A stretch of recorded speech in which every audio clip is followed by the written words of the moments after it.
You ask Tiger to solve. This deals with linear equations with one unknown.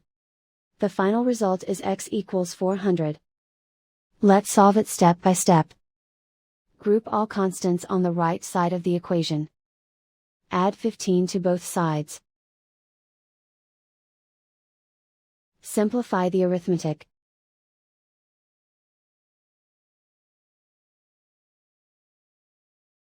Isolate the x. Multiply both sides by 10. Group like terms. Multiply the coefficients.